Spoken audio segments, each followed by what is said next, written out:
I think one of the things that the near-death experience does, and even reading or hearing about it does, is it tends to increase your compassion and your understanding of other people. You know, and one of the things that happens in the near-death experience is people are not judged. There is no sense of external judgment, and when people are responded to that way in the context of the experience, they bring that particular frame of reference back with them, and so they tend to be less judgmental afterward, and even people hearing about the experience, as you suggest, may pick up something of the same effect. Well, it suggests that there's a sense of perfect poetic justice in the universe, that the law of karma is operating flawlessly. I mean, I could forgive Hitler thinking that at some point he has to experience all of the pain that he himself has inflicted. That very point once came up in one of my classes. I don't know if I have time to tell this particular story, but there was a woman who gave an account of a near-death experience that she had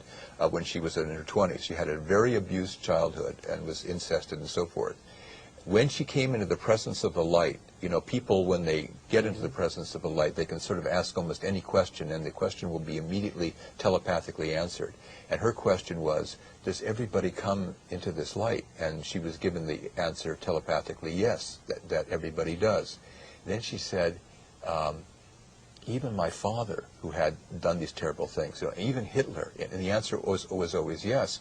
When it came time for questions from my students and myself, somebody said, how can you say that Hitler, you know, this paragon of moral evil and so forth, could actually have this particular experience of coming into the light? And she said, you have to understand there's a price. First, you have to look at your life. So just as you say, can you imagine what the life review of Hitler would have been like to have gone through? Because one of the things that people say about the near-death experience in regard to the life review is that you become aware of the consequences of your actions, whether you intended them or not, and even whether you are aware of the repercussions or not. So, I mean, if you think of all the ramifications of Hitler's decisions about how things were going to be done prior to and during World War II, not just with the Jews, but with all the atrocities.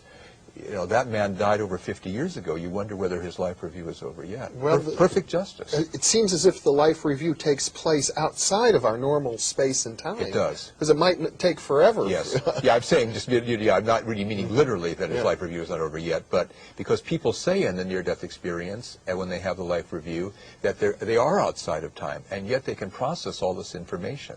And a lot of people, not to give it a heavy tone, because people have the near-death experience, they don't say, I don't want people to feel guilty about this. I don't want, they say, it's like a learning experience. It's meant to show you something. Because Hitler obviously is the most extreme case that we can use. In the normal case, what people say about the near-death experience and what they learn from the life review is, it shows them something. It teaches them something. It is a teaching. It's not something that's meant as a punishment or to scare people. And none of my remarks should imply that.